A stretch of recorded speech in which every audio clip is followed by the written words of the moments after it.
let's jump into it. The best feature, in my opinion, shown at CitizenCon, because server meshing is tech, like was said in chat. The best feature, in my opinion, was the mapping stuff, because this affects everyone. Besides interaction system, I feel like the mapping system is the most popularly used thing amongst players. So a change like this is going to affect everyone, and I think what they've done with it is pretty good. And it's also introducing exploration. We've talked a lot about exploration in the past. We've debated it a lot, and we'll get back to that debate today. But I think they've given us some pretty clear, I wouldn't even call them hints, just messages about what exploration gameplay is going to be. So let's jump into that. And we're going to start with obviously history, what they used to say about where the map is kind of come from, what it's supposed to act like, how it's supposed to work, and some early examples of what they were working on. And then we'll get to the actual presentation. Here's what Simon Bursey has to say back in, this was 2019, regarding interior maps. He was also the one who was presenting, but here he is back then. So the area we're working on right now is called the local area map. So we have the Starmap in the game, so this is the equivalent for when you're walking around on foot. At the moment we're at the end of the pre-visualization phase. The first thing was, is it going to be 2D or 3D? Everybody wanted to do 3D. So we did a test out and it looked pretty good. There's also things like, do we want to be able to see the enemy characters on there? So we did a little test for that. Also it was interesting how we work out how the player moves between floors looking at the map, so how they look at the next floor up, next floor down, that kind of thing. It's a case of working out how to make that in the game in a functional way. So UI team itself is fairly small, and there's all these big systems in the game that this links in with. So we have to deal with the other teams. For example, that we have to work out how we get the map information from the level, where do we store the locations of all the items, all that kind of thing. So there's lots of things to talk about with the rest of the studio to get this done. And also, it also needs a certain level of cool, so what about it looks good and makes it a bit different to other games. At the moment, it doesn't have quite that level of visual polish that we want, so we want it to be as good as what you'd see in a sci-fi movie, for example. So just now it's functional and it's fine, but we don't want fine, we want it to look really good. As the game's got bigger, obviously there's more places to get lost now, so that having a map has become more important. With a feature like that, he says that it's, coming to the end. I actually like that this looks so much worse than what we got. Their previs is actually worse than what they delivered. And this was a while ago, so, it makes sense. But this was the first time we saw their idea for a internal map. Honestly, I did not like, I didn't like this when we saw it. So that's that. But now we step a little bit further in time into 2019 CitizenCon, which he refers to back in 2023 CitizenCon as kind of being like when they first started to introduce the things that they're now fulfilling. This was kind of their big introduction to building blocks. It was like a system they were working on to build all the UI, and they'd sort of explain why it's so important here. Okay, let's dive into building blocks and look at what they were saying back in 2019. We have this second system which is called building blocks, and this is the bit that you guys will see. This is the thing that defines the interface, and it's the things that you interact with. And it's a system which it uses a set of what we call widgets, and these widgets can be things like text, and they can be images, and they could be vector graphics, and then they can be things that are more interactive, so like a slider or a tick box or a drop-down menu and things like that. This is a very common way for UIs to be made. Many technologies would use this mechanism of using simple, reusable objects to make up the UI that you interact with. We don't have these big custom objects that just do one job, because you end up writing a custom object and then another custom object, another custom object. What we do is write a simple object that we can reuse in a flexible way. This really improves our development times, and long term, it improves the UI. The second part of building blocks is we have independent styling in a way that's not too dissimilar to how CSS is applied to HTML, where you would tag a part of the UI to say, let's say we're talking about a text object. A text object might be described as title, right? So maybe the Anvil style would say it's going to use this particular font, and it's going to be left justified, and it's going to be bold or something like that. And then maybe an RSI would want it to be a bit more subtle and it would not be bold and maybe use a lighter font and maybe a different color and things like that. So it's independent of defining the interface, but and it can be applied per different manufacturer or whatever use case we have. And at the end, all we right, have this. So let's go to the actual setups. This is where we were. You guys remember this UI? Oh, we didn't even have screens to click on. It was literally a single button, and then it would be a little holographic thing that came out of it. And like at this time, we finally were just getting these sorts of things into the game. So like this was just showing off the very beginning of building blocks, but they weren't even talking about maps. They were just introducing kind of the UI system that would eventually build out maps. And it was so early that really they couldn't work on 3D stuff yet. They were still just doing 2D stuff. So it took a while. Now and that's to say, the whole reason they had to build building blocks as a UI thing is, for those who didn't know, all of the UI in this game was built on Flash. Flash, the defunct standard from Adobe, the one that got canceled. They had to basically build out building blocks to get away from Flash getting canceled. So it's all pretty new, and it took them a while to get all of it spread throughout the game to all the developers and comfortable to use, which is why we're just now starting to see actual UIs show up. So here's what they were saying in 2017 about wanting to do that, kind of showing their plan from the start, really. And that's one of the reasons why we've always opted to have the arm visible on screen, is because that's the visual connection between the UI and the character. So the interesting thing about the star map and where we want to take it in the future is that the star map will actually be the same display tech being used for the radar. And you can sort of think of the star map as sort of like a Google Maps of the Star Citizen universe. It's basically, we eventually want to make it whereby you can zoom in far enough and it basically turns into a radar in a ship, or your surroundings, like who's around me if I'm in first person. We've initially showed off the star map at Gamescom last year, which was basically to be able to quantum travel to a location. But since then, we've actually iterated on it heavily. We've done a sprint for the star map. This is what we played with. For the people who kind of asked, why is the star map so bad? Because it was built for literally what we see on the screen right here. Crusader, the moons, and you couldn't even land on the moons at the time, so they weren't worried about, planetary surfaces. It was built for space travel between Crusader, its moons, and a couple of space stations, not even across the star system. So like, the map was just simply not good enough for the game that kind of outpaced it. They just never got around to updating it, though, because the building block system wasn't ready in 3D. So they were stuck. They were like, yeah, we have the idea for the map, we know what we want to do with the map, and we're building the tech for it, but the tech's not ready. Meanwhile, this map that we used for something that we thought was going to be more temporary is so bad that it's driving people away from the game. So it is nice that they have finally gotten around to building this concept, but it's kind of crazy to look back at this all the way back in 2017. This is like, that's a span of time that's longer than some game's lifetime. And that's how long it took for this map to finally come to fruition. So now, let's take a look at how that went.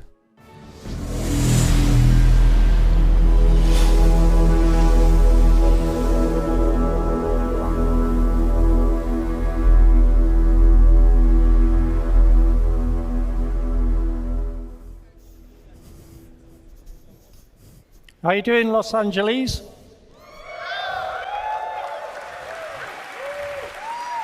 Boy, there's a lot of you here. What's up, Bone? It's great to see you. Hi. My name's David, but everyone calls me Bone. Don't ask. Or maybe ask me later. So, my job is to oversee all the technical implementation And press the button. of the UI across the company. And if I'm lucky, I get to do some programming from time to time. Press T-Bone. At previous CitizenCon, one in the flesh, in Manchester, I talked about UI tech with my friend and colleague, Zain Bien. And we were making new tools and technology to help our developers to develop their UI. So that was a few years ago now, and now I'm really privileged to share with you how this technology is being utilized by our talented designers. See, we got to look at that. I like it. I like that they can say that and it's true. Sticking to the word on this stuff. Appreciate it. To help improve your experience in the verse. So, along with some of my UI friends that are hidden out the back there, we'd like to show you some of these improvements which are going to help you, the players, navigate the Star Citizen universe.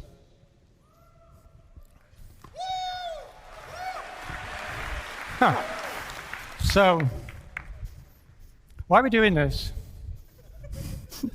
Well, Star Citizen is big, really big. There's so many unique places, massive planets, moons, space stations, rest stops, there's just loads of places to explore. We have a huge range of spaceships of all shapes and sizes, and there's an enormous amount of things to do and see, and people to meet, and all this can be shared with friends online. And as we've seen today, as our amazing online technology grows, it takes great leaps, and our online player count grows, the possibilities become almost endless. So how are we going to make sense of all this? Right. Well, one of the main ways we do this is with a user interface, or UI for short. Well, that's where we come in, fortunately, being the UI guys. And we do this in loads of ways that you see already, whether it's your vehicle MFDs, or the HUD, or the kiosks, where you get your spaceship, or you trade commodities, or buy weapons, and all manner of diegetic UIs that you see, diegetic meaning like things in the world that you can interact with. But our first real opportunity is through the helmet visor display. Now, the visor display gives you vital information about your status and the environment around you. But this display has gone through many iterations over the years, and it's been built upon and adapted. And I don't know if who remembers Arena Commander 1.0 that came out. That came out about a year after I started, which was primarily space combat and racing, so the visor was geared towards that. And then it evolved with our first adventures into the online universe, and as all the features get added and all these new things, the visor grows and we put things on it to show you, different statuses and tells you all about what's going on. But with all this evolution, we sometimes lose focus. There's so much we need to know, and when we need to know it is important. So how do we zero in on what's important and at what time? So leaning on this technology that Zane and I and the UI tech team wrote a few years ago, we're trying to take a smarter perspective and rework the visor for you. So I'm not going to tell you about that. I'm going to invite Simon Bursey onto the stage, and he can tell you more about it. Simon? You on this? So I was trying to find you guys actually an early example of this UI he was talking about, because funny thing, I'm not seeing any of the videos I'm looking for. Funny thing about the UI, actually the first time they started on UI in this game, they hired the guy who made the UI for Iron Man. The guy who made all the HUD elements for Iron Man that were flying around circles and stuff on Robert Downey Jr. And you guys probably remember even the UI that he was just showing here.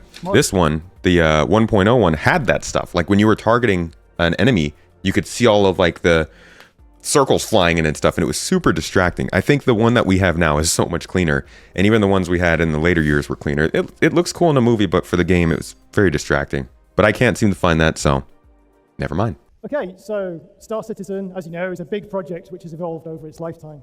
Early on in the project, we added the visor, which is the display you see on your helmet when you're walking around the universe in first person. Because the game is always expanding, we often add new gameplay features, and with those come new UI. The various teams slotted pieces into whatever place made sense at the time, but this eventually meant the view became very complex. As you can see, the current live UI can get very cluttered. We have lots of information competing for your attention, so you don't always know where to look, and sometimes the overlaps can make things difficult to read. So, as you can probably tell, the UI team wanted to do a redesign. We wanted to improve the player's experience by presenting the important information in a clear way. We also needed to create a new framework that supports all the existing features and allows us to add more in future. And finally, we wanted to bring the visuals up to the high standard we're setting for Squadron 42, and soon the Star Citizen persistent universe. So how do we go about that? I believe user interface should always be a collaboration with the teams who build the underlying features. So we worked closely with them on a new layout, keeping some pieces, combining others, and maybe getting rid of a few. Once we'd figured out the design, we built a new framework using our 3D UI system, and then we worked closely with the various game teams to take all that complex data that existed before. For all of you, why does it say A and B? I can't imagine that those aren't console controls. What am I missing here? Is it just like placeholder text or something? Or did we just happen to come across? It would be very funny if this was like a slip that there's a console. I guess it also could just be controllers for a computer. Either way, I was just wondering like what the A and B stood for, because every other shot they have actual things on here. This is the only place in the whole presentation where they have these placeholders for some reason. Hook it up to the new user interface. When we design player-facing UI, we often try to start with the worst case first, so we can see everything we have to deal with. It was important for us to keep the central area as clear as possible to make it easier for you to see the underlying game. We designed a set of regions that attach to the different parts of the view, and with each of those, we have a set of widgets that can show, hide, and stack when you need them. So, I've told you about everything we wanted to achieve, but wouldn't it be great to see it in game? Does anybody here want to see a live demonstration? And that is the winning strategy of the CitizenCon. Almost everything they showed got a live demonstration, and I think that's what really sets this event apart. I'll show you some of our new UI running live in the game. Everything you see is in real time, but I have to tell you we've created a special mission just for the show, which is a little different to what you see in the live game. Okay, so as you can see, Bones driving. Oh yeah, so this is kind of annoying. I'm just gonna skip a little forward here. There's like this black bar across the bottom of the screen on their recording, unfortunately, so we actually missed like the first few minutes of them showing this, because that's basically the whole new part of the HUD, you know? There's only stuff up top here, so. Major overhaul of the augmented reality marker system, so we can follow the yellow on-screen marker to get to our objective. At the top of the screen, you'll also see the compass. Okay, Bone, let's head towards the objective. We were already happy with the way the player status widgets worked, showing you contextual information about your character and environment. So we've given them some visual polish and added a few new ones. They hit it on purpose? Oh, wonder why. Okay, wait, can I toot my horn a little bit, guys? Just a little bit. This is a place that I've been waiting so long for gameplay to come to. Like whenever we talk about in videos like engineering gameplay being in cities and stuff, it's always this place that I think of as an example, because they have like the kiosks there, and I think at one point they mentioned that they wanted to have these things used for city-based objective missions, or mission objectives and engineering. So it's really cool to see this as their example. I can't wait for more stuff like this simple little mission to be in the game. The environmental radiation here is quite high, and over time it will wear down our suit and damage the player. Looks like we can see the source of the radiation there. I think somebody's damaged a pipe, so how are we going to fix it? If we were in space, we could use a salvage and repair ship. Luckily, UEE have some advanced portable tech. Bone, please equip the military multi-tool. Love this thing. The military multi-tool from Squadron 42 has various modes, one of which gives us the ability to salvage and repair while on foot. Okay, Bone, let's use the multi-tool to repair that pipe.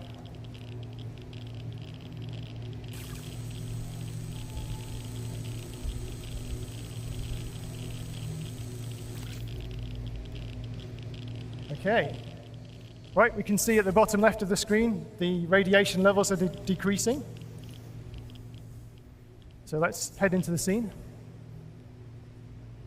Guessing the military multi-tool will be an unlockable. Let's walk forwards a bit. From reputation, maybe. Or if you kill someone who has one. Okay. Now we fixed the damage, we need to find the enemies that caused it. While we're on the way, you'll notice that the on-foot emissions at the top of the screen. We're emitting infrared, electromagnetic radiation, and also sound. If any of these go higher than the background levels, it will be easier for the enemies to detect us. Love that. Let's take a look at the bad guys, Bone. And they didn't even really As part of the mention emissions and radar that one of the things, like, armor is supposed to be, like, if players, it's supposed to be like ships, so we're supposed to have powered armor. So they haven't even started talking about how we will have to worry about those other emissions besides just sound, because we're probably going to be wearing armor that does special things. Most of us, if you want to, like, live. radar tech, we also have the ability to scan while we're on foot. If we tap the button, we can do a quick scan to reveal everything, to reveal info about anything that's in our view currently. Okay, Bone, let's do a quick scan. This highlights whatever's in our line of sight.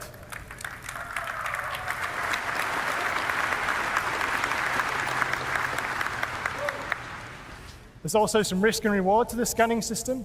I'm also By holding thinking the button, we can charge our... there's some bounty hunter possibilities here. You get target information and stuff from scanning people. There's another, like, sci-fi fantasy that they've fit into here. Reward to the scanning system. By holding the button, we can charge our scanner, and this reveals enemies through walls using a more powerful wave. But it does cause a spike in our emissions, which makes us easier to detect. Okay, let's do a charge scan, please, Bone. Okay. We can also see the augmented reality box outs, which give us a summary of what we've detected. The enemy Okay, markers look much have a look better. at our weapons. Now, at least now our friends and enemies don't have the same colored markers. Let's get the gun out, please, Bone. Okay, we wanted to help the player see their equipment during combat, so we upgraded the weapons display. As well as the ammo in the gun and the spare mags in their pockets, we also now show the player's explosives and med pens. Oh man, the spare mags. Like, I realized when I was watching a lot of these panels that the UI is actually a reason I end up dying a lot in combat. Because I never think to double check if I have healable items equipped.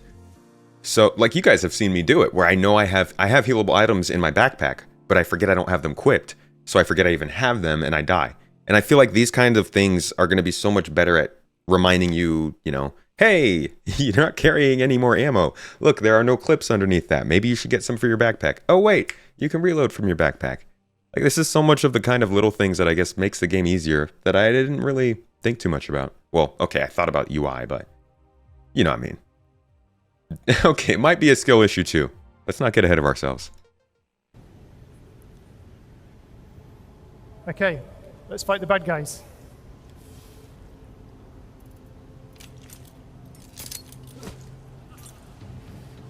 There you can see our new explosives marker, designed to help you spot deadly grenades, mines, and missiles more easily.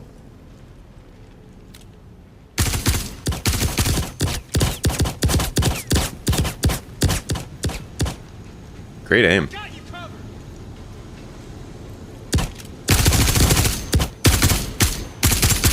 think our guy is actually invincible. You do it? Okay. Well done, Bone. Reload! I got a really good video of this. I don't think I have it on this computer, but I got a really good video of him, like, not reloading and just staring at him as he sat there and drove the crowd crazy. You can't hear it in this video as much, but people were like, reload!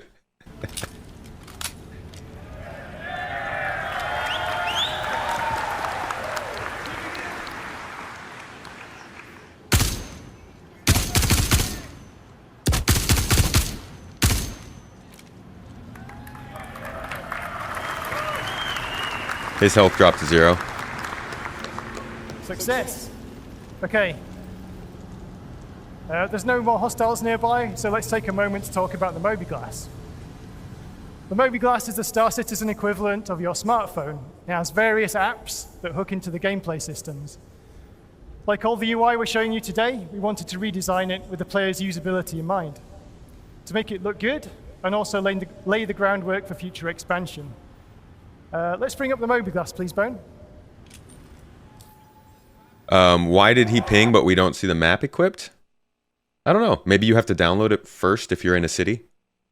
Not sure.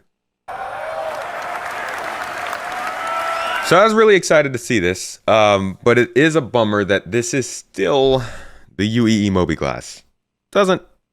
It doesn't mean anything for sure.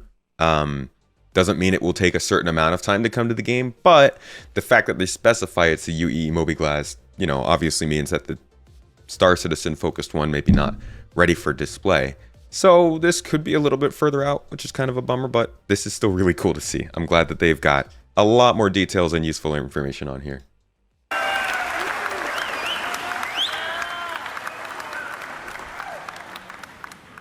Yeah, they might have just disabled it for the reveal. We've redesigned the interface to give a smoother user experience. We've overhauled the visuals, as you can see, to make it feel more three-dimensional and holographic. Love the icon This is actually a sneak animations. peek of the UEE military MobiGlass we've created for Squadron 42. This version has a focused selection of apps, and we're going to expand on that when we bring the MobiGlass to the Star Citizen persistent universe. We'll also have more of a smartphone feel in the PU with a wider range of apps. Okay, let's briefly talk about this home screen. It gives us an overview of our health, the environment, and even our ship. We can also check our mission objective. Okay, so that's enough about the MobiGlass. We've got some more really cool UI just around the corner. And to tell you a bit more about that is the very talented Zane Bien. Yeah, boy. Yeah, they might not even tell you your hygiene by a bar.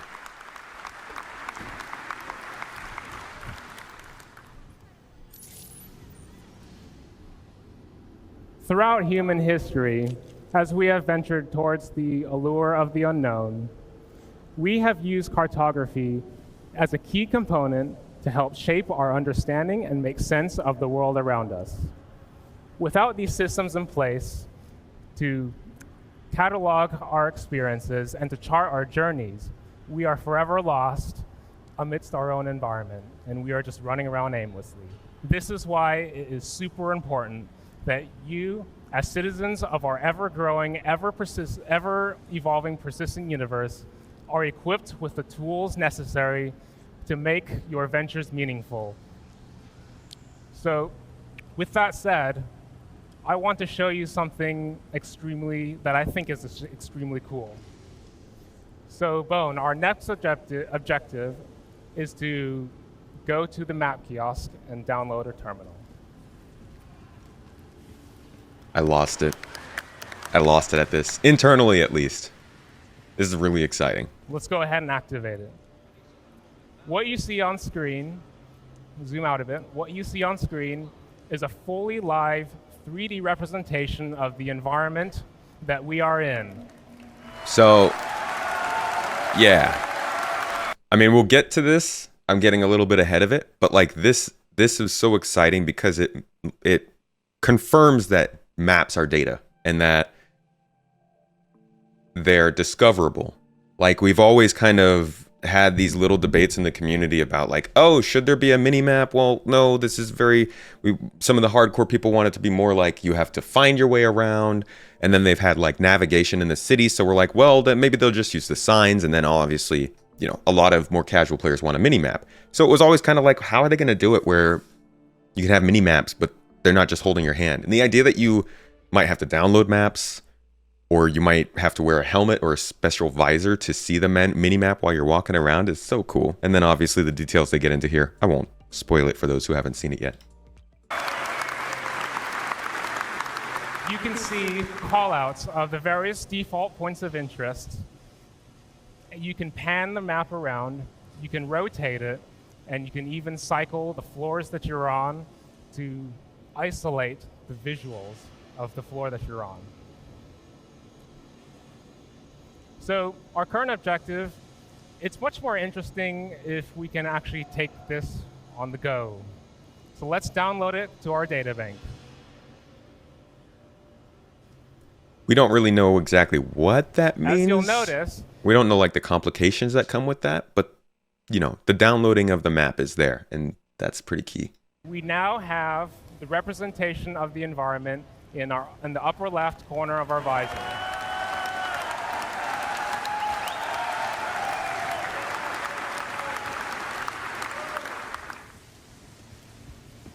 Now, the thing that's really interesting to note at this point is not all environments will have such a convenient kiosk available. You may encounter run-down settlements, or you might come across a cave that no one else has ever set foot on before. What will happen in this instance is your radar will incrementally update your map, and it will incrementally reveal your environment and save that to your databank. So you kind of reveal it incrementally. So this map, what we see in the upper left corner of our visor is not really just a map. What it really is actually data. It's our radar. And we can see contacts on our radar as we scan. And it's basically what we have available stored in our databank. So because we have the location data saved to our databank, we can obviously access that via our MobiGlass. So let's go ahead and pull it up in our MobiGlass, because this is going to get really interesting.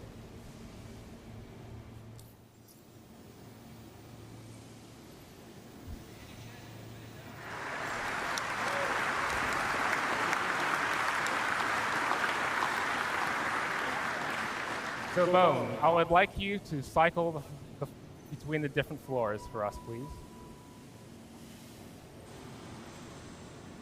So you can see this lerping transition between the different floors and marker callouts of our objective and also where we are. All right, I would like to talk a little bit. can we go back real quick and just like take a quick little comparison of that original concept. Where is this? Here? Is it? Yeah. Let's take a look at their previs, what they wanted to do, and where they landed. So here's like a side by side of what they wanted to do and what they ended up doing.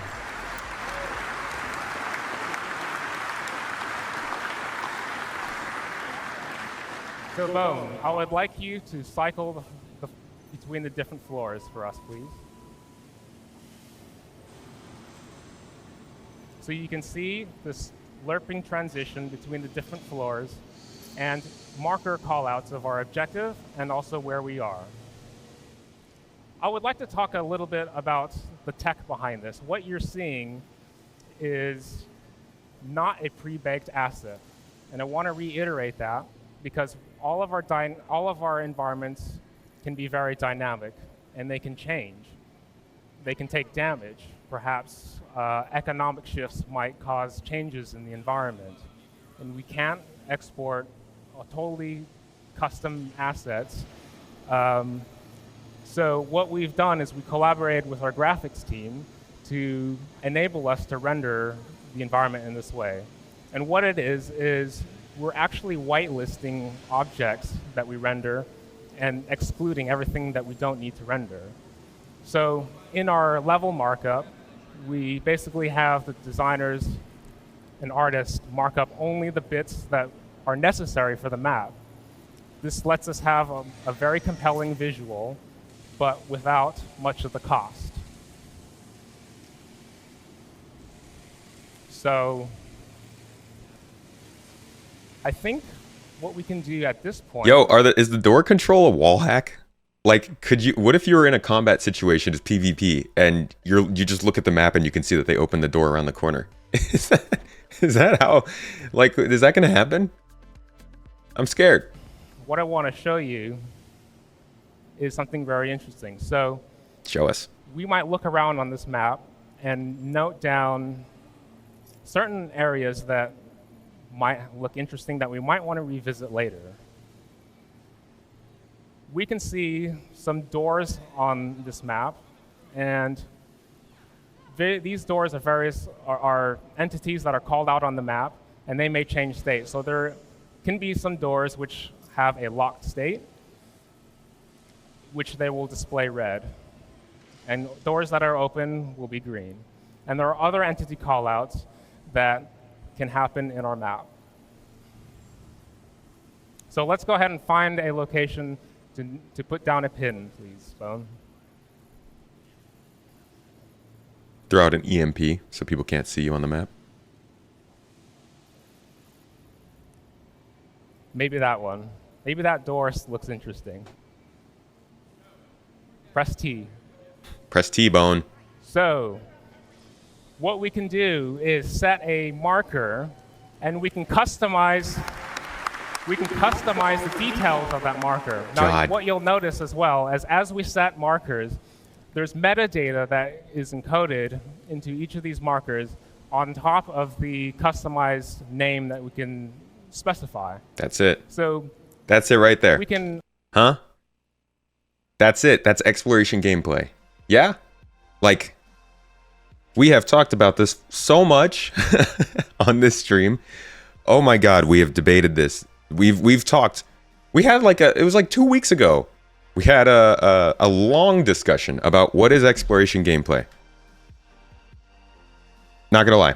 Like I've been saying, getting these markers, placing them in somewhere that's resources, people want the resources, this is literally all we needed for the exploration to be here. And we don't need jump points, we don't need new planets to discover, we don't need crazy asteroid gods, I don't know. All we need is mining stuff and a way to place a waypoint. And this is the birth of exploration finally happening. I can't wait to see how this plays out in Pyro, because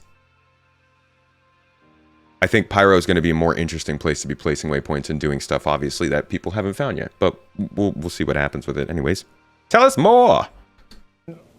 mark as many markers as we want in this map. And these are all saved to our data bank. And we can eventually share these markers and even sell these markers on the market.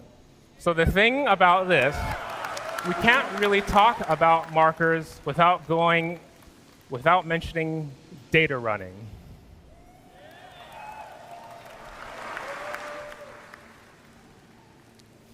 So you might specialize in exploration, whereas perhaps a miner might specialize in the equipment, and they make investments in their equipment. So you, as an explorer, might be in the business of going around and exploring and finding locations that are very valuable to other professions. And the role of these markers are very important. Like, he literally just stated in one sentence what they want exploration to be. So we finally have our answer, a definitive answer on that. We still need to see more of what they add to it in game, but like, there's the general game loop. It's coming together. Sketo, thank you so much for the $5 for the super chat. Appreciate you. Don't mind how much you can do it or how little. Just being here, just hanging out. I appreciate you being in chat, buddy. In coming up with the data and yeah, so it's very important. We can basically, when you name your markers, you can make it as maybe obvious, or you can leave it a mystery. So you'll have, when you sell it on the market, you could get rated for how accurate the data is. So the other thing is we have a mission objective as well. And it would be very nice to be able to route to that mission objective. How do we get there?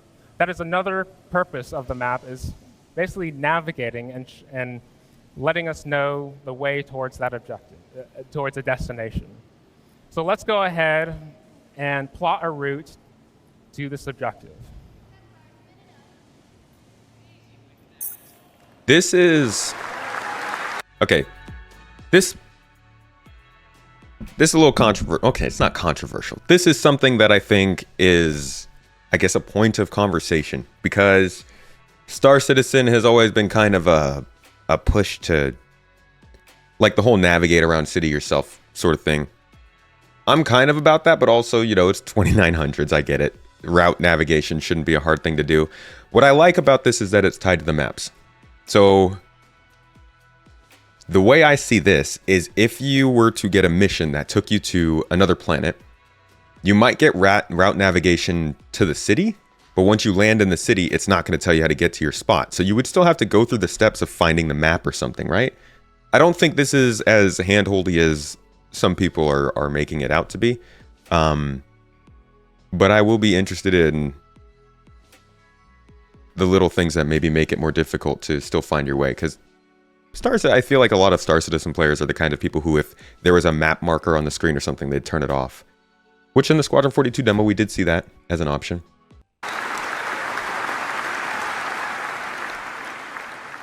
So we can see a line being drawn from where we are up the stairs to our destination and where we want to go. So you will no longer be lost amidst all of our super complex environments. And what's worth mentioning at this point, and what's really cool, is this under the hood is actually utilizing another piece of tech, AI pathfinding. And so what that allows us to do is leverage other existing tech to basically, it does all the heavy lifting, we just make it look pretty.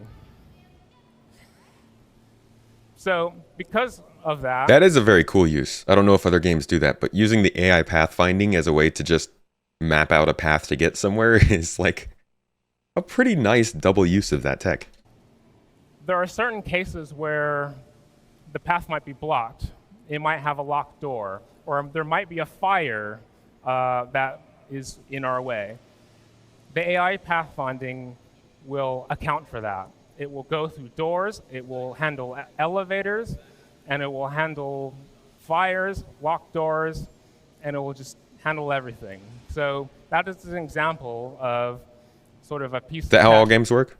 Honestly, I have no idea. I mean, I just thought maybe there was a different program for pathfinding versus the AI system, but yeah, it makes sense that all games would do that. I just never worked on a game, so I don't know. That we've leveraged under the hood to help us achieve this goal. So,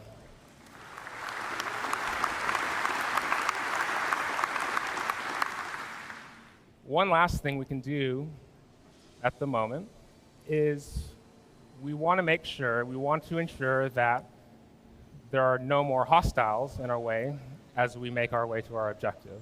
So what we can do is we can send out a ping. Bone, if you send out a ping, please. So the scanning will also be represented in the map in the same fashion as it is when you're in FPS. So we know that there's no more hostiles. Let's go ahead and make our way to our objective. As you can see in the upper left corner, we now have the route line represented, our destination, and the distance it takes to get there. As we traverse this path, the path automatically updates, and if you deviate from that path, it will recalculate the route you need to get to your destination.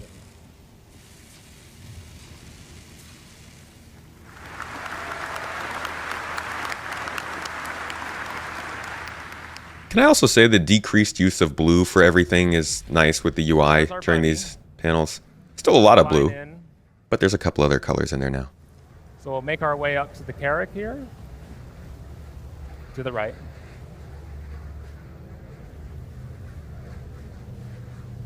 You'll also notice the pin that we've laid down, as well as our marker objective called out on the map. And as you'll notice, as we head up the stairs, the floor will dynamically change as you head up the stairs. If we can get past this first bit, if we don't trip up.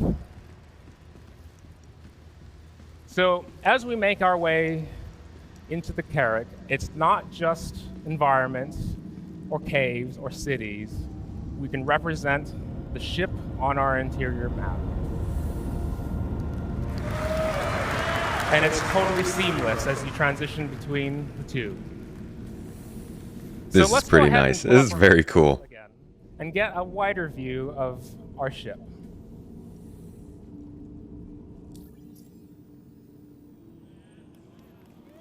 So we are now on the technical deck, but we can also see the other floors. If you traverse the floors bone, just to demonstrate it, here's our cartography deck. Down one, and our habitation deck. So you will have noticed from a previous presentation that this was very similar looking, right? It's utilizing our tech. So not only will this benefit you as a player, but it also benefits us as developers, because we generalize this system so that other developers can leverage our map to create compelling gameplay. So other teams can leverage our tech, and we leverage the tech from other teams, and it's a circle of life. And I think that's just too cool. For school. Zane. So, we've been talking about environments, cities, representing ships on our map, maybe planet terrain. These are quite, I mean, our universe is quite big, right? That's only a small fraction of what our universe is. What happens? Have we tried this? What happens if we just take your mouse wheel and just zoom out a little bit? That's kind of a Steve Jobs thing, right? Keep happens going. if we just scroll a little? Just pinch. Keep zooming out, all the way out, all the way out. We see you, Zane. Let's That go. is the only hitch.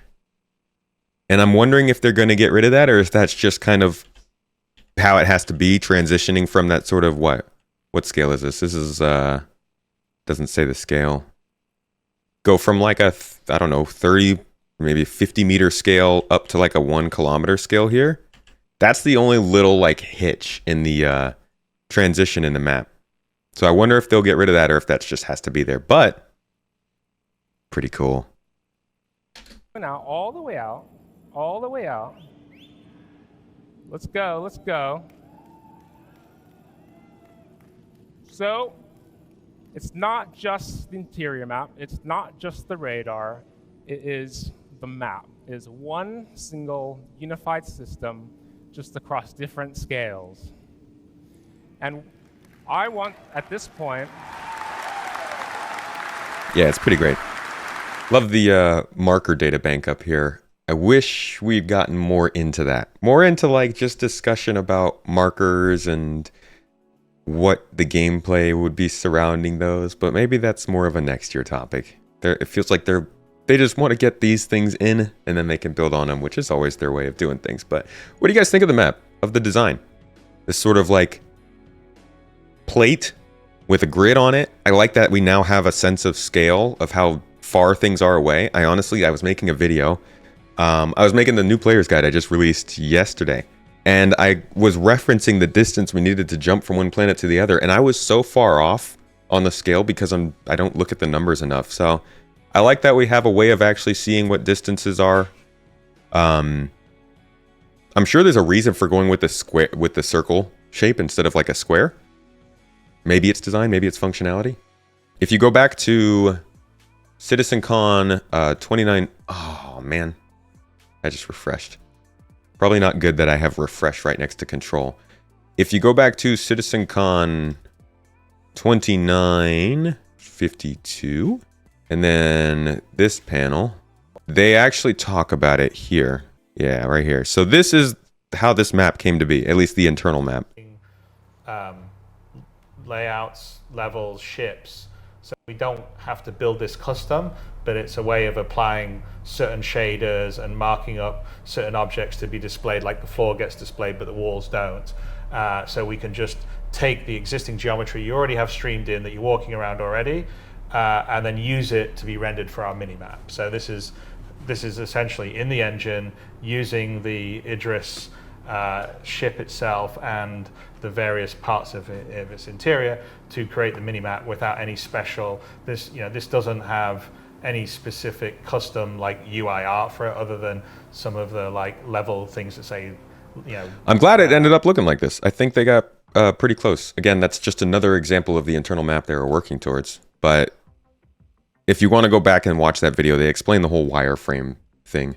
Okay, I just wanted to go back to this one more time. It's not just the interior map. It's not just the radar. It is the map. It is one single I don't even have it pulled up. system. I just wanted to pull Zane up saying that again because I think it's so cool he gets to finally be on stage to say this after so long of wanting to get this far. Across different scales. And I want, at this point,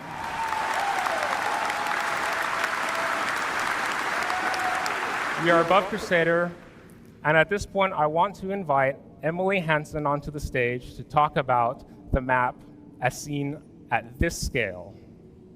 Thank you very much, everybody.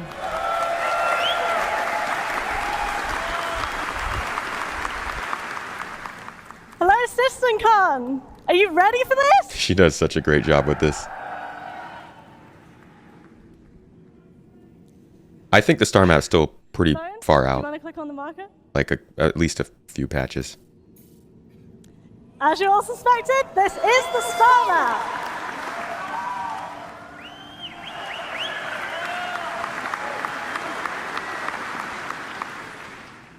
Yeah, this could definitely use more color. I think you guys are right. A little bit more vibrancy. Like the only pop of color on the whole screen is just this red little notifications thing. I'm so excited to be here today to reveal this to you all. I hope you're excited too. Now, I think we all know the current star map needed a bit of work. And we've done that. Now, mapping the universe is no easy task, but we've taken some big steps forward with this upgrade to make it so much easier for you to navigate the stars. Before we dive into the details, let's just take a second to admire Crusader's new look. Bone, why don't you take a look around? Much like the interior map, the star map is holographic. And this lets us add some cool interference effects and details to our planet textures. You can also see our improved player marker and that we're currently at Orison. The player and location markers have merged at this scale because they're so close together. I just can't get over how it doesn't fly everywhere and glitch all over the place when I turn it. Displays the player icon and color. Why aren't they just highlighting that? By smartly merging with bigger points of interest at larger scales, the player marker always remains visible to you. You'll always know where you are relative to points of interest near and far. So, is everyone ready to see more? And I love that you get like this sort of plane and the plane doesn't sit on the solar plane. So it just adds much more context to the distances and like the scale of what you're doing. And, you know, they showed that the planets and jump points are now not going to be on the solar plane. So it'll be cool to see how that factors into quantum travel and stuff. So we can see, take a look at Crusader and all of its moons. This also reminds me a lot of the, what's that thing called? Somebody tell me. Quick, hurry, before I forget it. What is it? Falling Frontier. Come on, guys, it took too long. The Falling Frontier star map actually looks quite a bit like this. Let me see if I can find it real quick. Because they have it in like all of their trailers. Hey, look, it's not in this trailer. That's what I get. Come on, give me a good video with this Soul trailer. This probably has it. Yeah, here we go. No. Yeah, no. Come on, Falling Frontier. Oh, you kind of get it there. It's like what they're... This actually still is more graphically interesting, I think. Falling Frontier has the coolest star map. But I do get, like, from the massive text labels and stuff, and I think they also do, like, subtext in this game. Why can't I just find, like, a solid recent video? Well, who else? That's not in game. I don't know. That's weird. Oh well, who cares? Anyways, it gives me some Falling Frontier vibes, and I think that's a great design. So yeah, check that game out if you want. It's a really cool space RTS coming out soon. Hooded Horse.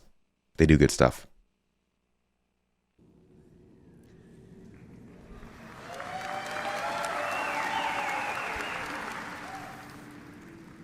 Yeah, so here we are, Crusader, it's moons, orbits.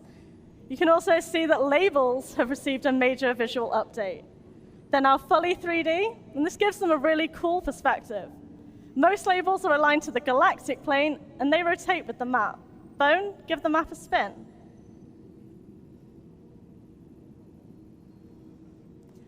Bone?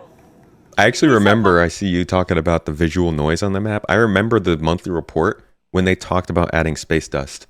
That was when we kind of came to the conclusion that this was probably approaching completion. When you're working on space dust on a star map, you've probably run a little bit out of things to keep adding. Yeah, Manor Lords is under Hooded Horse as well. Pass the horizon, please. As is Satisfactory, I believe. And Hard Space Shipbreaker. When we do this, the labels flip so you can always read them clearly. Love the labels.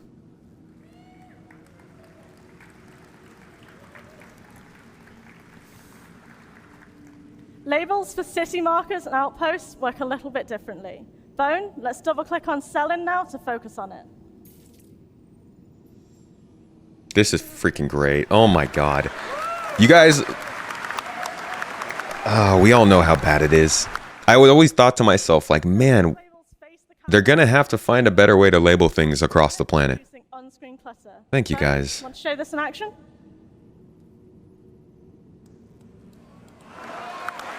The one thing I'm kind of bummed out is that you're gonna have to rotate the planet in order to click on a place on the other side.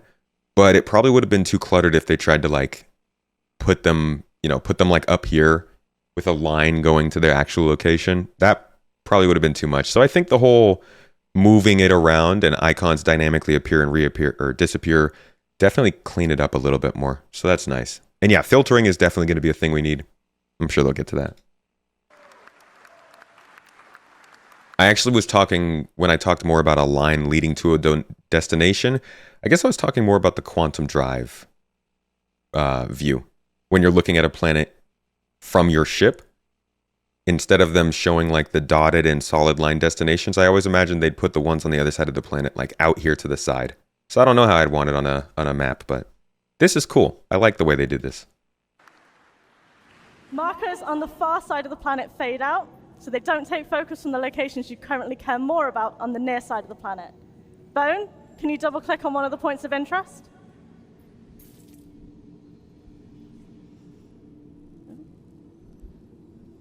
As we selected this marker, its label will stay visible at all angles. So far, we've showed you that you can use buttons and double-clicking to jump to objects you're interested in. But wouldn't it be nice if you could also freely zoom out and into locations? Shall we try it, Bone? Let's zoom out until we can see Crusader.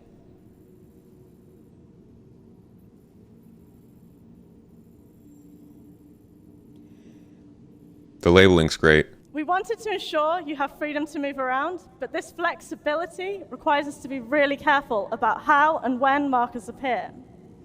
Markers need to disappear when they get too small, but also stay visible when they're still relevant to your view.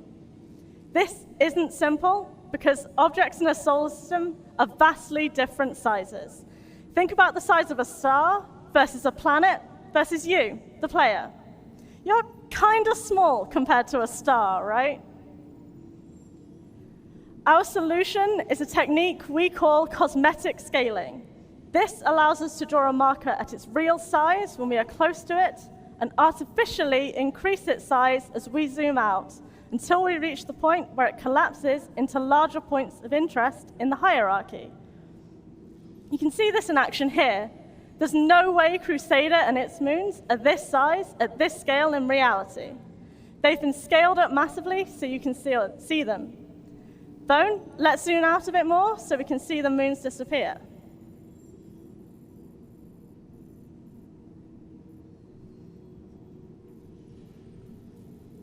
You can also start to see Crusaders orbit line around the sun here.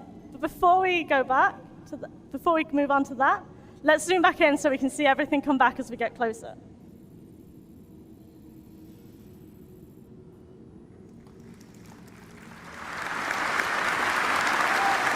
Yeah, I really like the way that the cursor works. The magnetic cursor is great.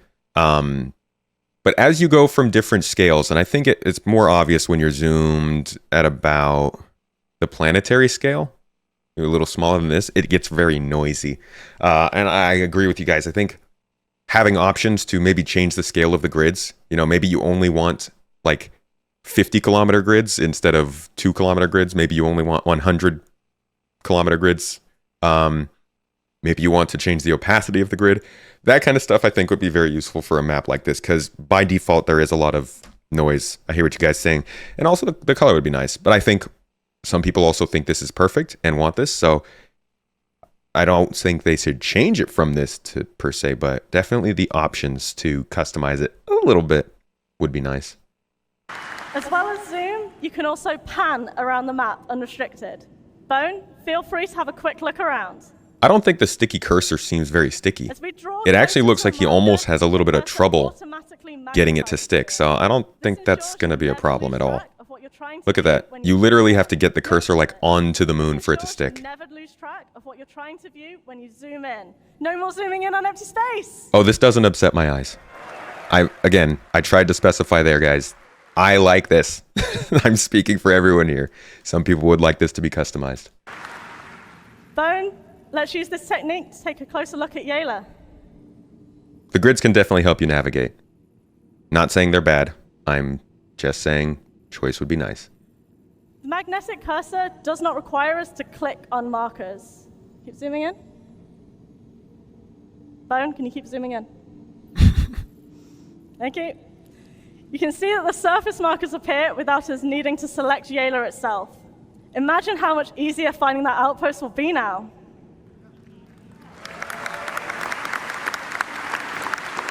How many times you end up on the void in the star map? How many times do you zoom into a moon on the star map and then you zoom out and it turns out you were actually inside like the sun? Well, no, isn't all there is though. We've got a pretty big universe out here. Do you want to see some more?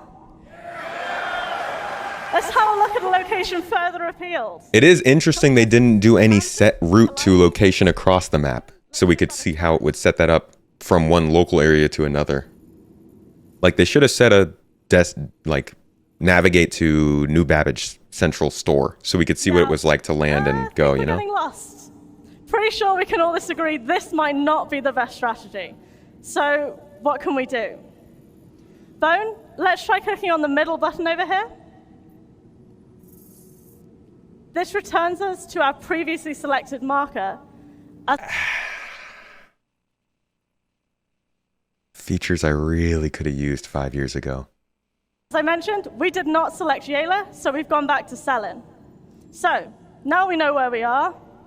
That's a step in the right direction, but we're still not at Calliope. So we need to find a different way. Bone, could you use the step back button until we can see the whole solar system, please? And there it is. Interestingly, yeah, so I don't think this is finished because they have also definitely talked about rendering gas clouds in the star map. Now, maybe I guess it would be very cluttered if they rendered those all over the system. Maybe you have to zoom in on them. But like you also mentioned in chat, we didn't get any route guidance on the star map either. Maybe there are a couple things that just aren't quite ready yet, and they didn't put them in demonstration. But it almost makes me more excited. Because if they left things out that aren't ready, that means that all the stuff that they included are more ready than they've been in the past with CitizenCon. Because normally they would have just done all the things. So, good and bad news, but it still feels like, yeah, they've got some things that they need to add to this before it's ready. It's not still in alpha anymore. This is the UEE star map. So this is past the feature, it's feature locked. So they're in the polishing phase. This is a beta asset at this point. And I think it seems like there's some polish in the route guidance that they still need. Because or they just didn't want to show it. I don't know. But this isn't the Star Citizen star map. This is now technically the UEE star map. At least that's how they referred to it. Could have just been a double click. The Halo asteroid belt. Yeah, that's not... I wondered... Yeah, you'd think that would render without having to zoom in on it. Right, the Lagrange point stations. I wonder why they didn't demo this in Odin.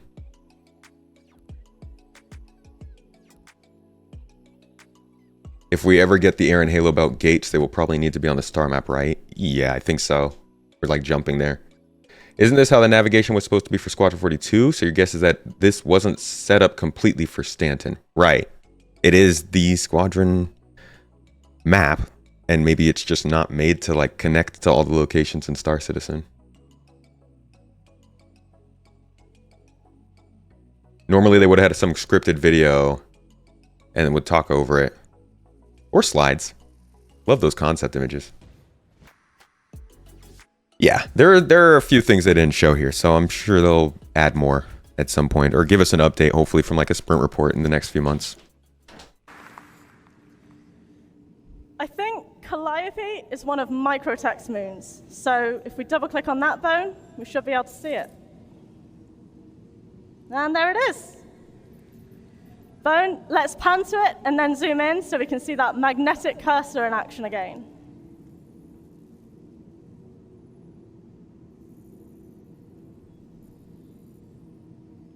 Can you zoom in, Bone? Thank you. I also like the 3D aspect of the cursor, how like Zoom in, Bone. you can really easily search off the galactic plane or solar plane. Can you zoom in, Bone?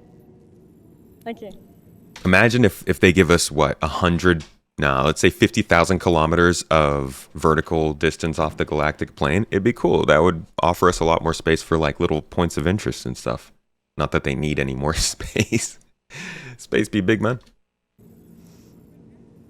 It's so cool to see more of our moons and planets and how different they all look. Okay, so this is great. But what if I hadn't already known where Calliope was? Surely there's a faster way. We've got you. We've provided a drop-down that lists the points of interest in the solar system. Bone? Want to expand it now? Yeah! Freaking search, dude. God. Like, you know what else needs search? Now that we've got it in the map, please give us search and knickknacks. Because I don't know about you guys, but knickknacks is basically useless without search, right? Like, where did I store that med pen? Oh, let me go to Lorville, which I have to first go through Hurston. Oh, it's not there? Well, let me back all the way up to the solar menu and go down to the outpost on Yellow. Like, it's so terrible to use knickknacks. I can't wait for search. Oh yeah, no, sorry, not search, a drop-down. You're right. We're still not getting search yet. Okay, fine. Drop-down's great, but we need search and knickknacks. Both will be great. I love having a drop-down though, because like, you don't, we all know why it's wonderful. I'll let her explain.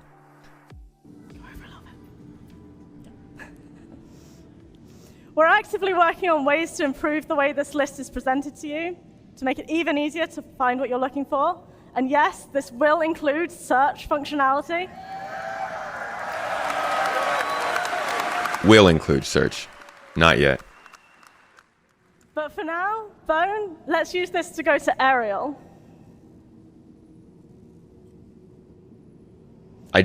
Yeah, I'm sorry about the knickknacks rant. I can't get over that app. It bugs me.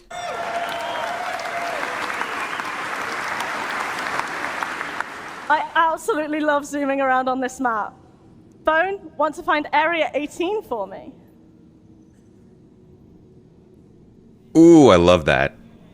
That's pretty cool. So, Area 18 is currently on the dark side of the planet. Like, there's so much. Somebody just mentioned in chat, makes you realize how bad off we were. I have that every year. When we were able to finally send money to each other. It's like, oh my God. When we were able to buy ships in game. Oh, geez. When we got an inventory. It's like, oh my, thank you. Now we're going to get an actual working star map with, here's how small it is. Icons that show what kind of location you're going to. Like, The little things that we've never had. Of course, it's not just planets and moons. Bone, how about we take a look at Security Post Korea? It's quite a long way down, isn't it? This is where the upcoming search will really come in useful. Bone, want to zoom in a little and show off our holographic model of this station?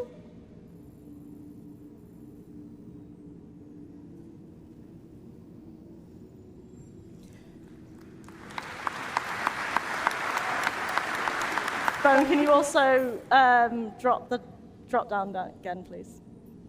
Thank you. As you may have noticed, the recent list in the drop-down populates as you click on locations in the list. It will remember your 3 most recent selections, so you can use this to quickly return to places in case you want to check something else again. Bone, let's use this to go back to aerial. Oh, William, when I said people don't know how bad it was, I mean people who weren't playing. So we've done a lot of exploring. I think it's time that we head back. We could do this by selecting Orison from the list, but we also have our own marker that we can take advantage of here. The eagle-eyed amongst you may have noticed that the player marker clamps to the edge of the map, keeping it visible to you no matter how far away you go. To get back to our position, we could double-click that marker, or we could click the first of the navigation buttons to zoom straight there. Now, I'm sure many of you have been wondering if we can go back to our carrot map from the star map, just like how we got here from the carrot map just a few minutes ago. So let's see what happens when we focus on our player marker. Go ahead, Bone. That's that kind of quality of life stuff they just never really included, even in Tier 0 and Tier 1 features. Stuff like pinning the personal icon on the side of the map, having unique navigational tools. Like, I guess we have had a couple of tools like this, but like these little things that they've added to these features all kind of factor into why I consider this CitizenCon so much better, because so much of it is based around actually looking like a game. You know, we can continuously be like, yeah, every CitizenCon they do this. They always bring out some marketing video. They always show us something to make us excited. But I don't see why there would be any reason why for 10 years they didn't know what a good game looked like. And so all those marketing videos had these kinds of missing elements. And then suddenly on the 11th year of CitizenCon, they figured out, oh, this is how we make assets that look like a finished game. That doesn't make sense to me. So in my mind, I see this as progress on the actual assets they've made. And that tells me that, like, you know, whether it was the time that was needed, whether it was the tools, whether it was bad management, whether it was, I don't know, they needed a pandemic to happen, whatever it was that changed, these demonstrations and assets and the little things and details about them all feel much different from times past.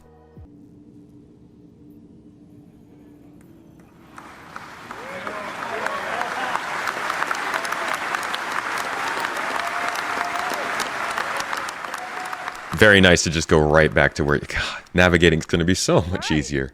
So yeah, here's our carrot again. Being able to simply zoom between these map contexts lets you draw meaningful connections between what's on the ground and what's in the skies like never before. Bone, just for fun, let's zoom all the way back out so we can see the entire Stanton solar system. It's just so cool to watch the verse open up before our eyes. Keep going.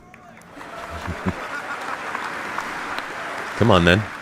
That would have been a freaking crazy reveal if they zoomed out and there was like the pyro system was connected and then there was like one other system, maybe Magnus was connected or something. That would have been a gnarly, I guess it probably would have been Nyx, but that would have been pretty cool. With all these new possibilities for moving around the star map, you should never find yourself lost again. The controls are so much smoother and easier to use than the star map you're all used to, as I hope Bone agrees. Knowing that what we've shown here today is just the beginning for the upgraded star map.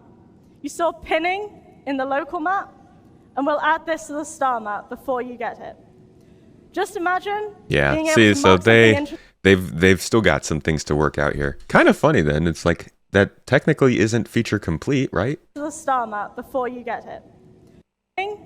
Here today is just the beginning for the upgraded star map. You saw pinning in the local map, and we'll add this to the star map before you get it. I don't know. Maybe they Just won't need that imagine for Squadron. being able to mark something interesting you find out there in the verse, and then sharing that location with friends, just like Zane said. Exploration is about to get a lot more interesting, and we're doing everything we can to ensure the star map is your brightest window to the stars yet.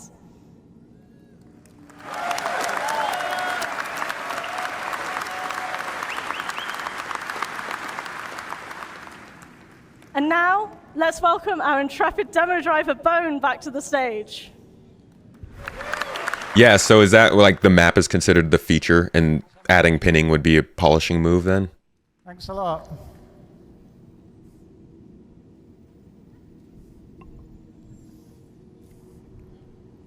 Oh no, I don't think base building's Really, coming in really 12 months. Excited about getting all these features into your hands of the players of Star Citizen and Squadron 42.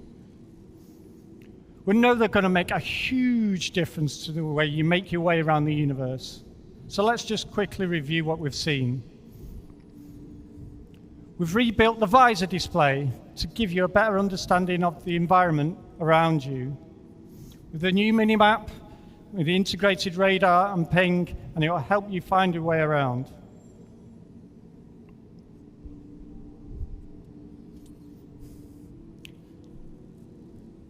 There's a new MobiGlass coming with its sleek new design. We're improving all the existing apps, and we're going to develop some new ones too along the way. So we've got a video now. And then there's our interior map technology, which will truly help you understand your surroundings. Better awareness of your surroundings and threats, exploring new mapping new areas, pinning locations for later and sharing these with your friends.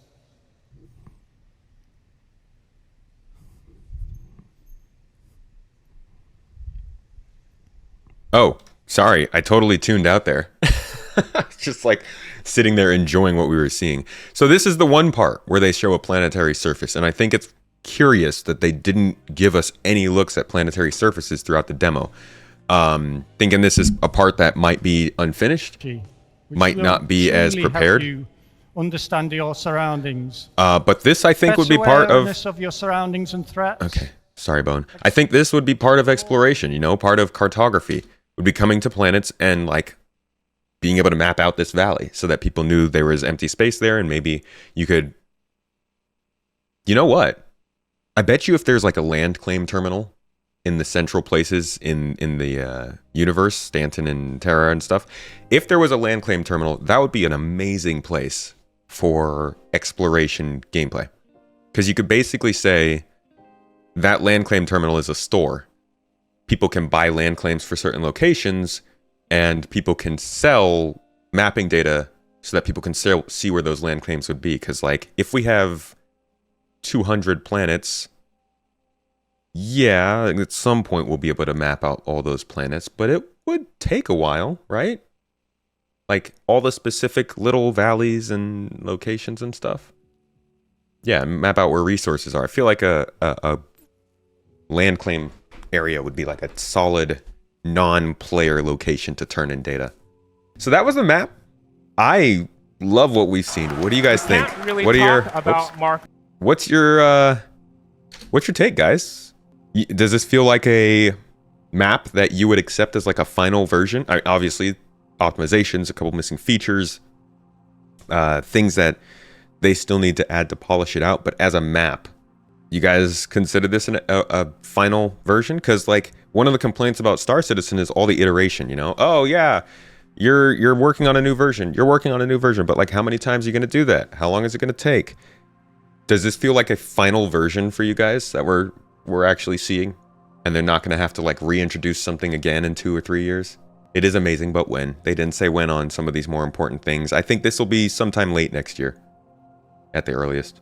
I would think I was saying before the CitizenCon that we're 2 years into the whole, they're developing it for Squadron 42 and it'll come to Star Citizen afterward. This is good because it'll receive polish.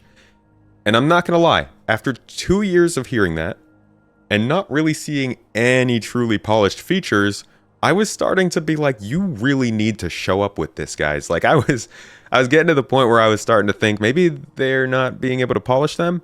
So this CitizenCon came at a very good time. And they have finally shown what that actually means, polishing for Squadron 42. And I'm not going to lie, 2 years of that, I can see it. I can see how that work showed up.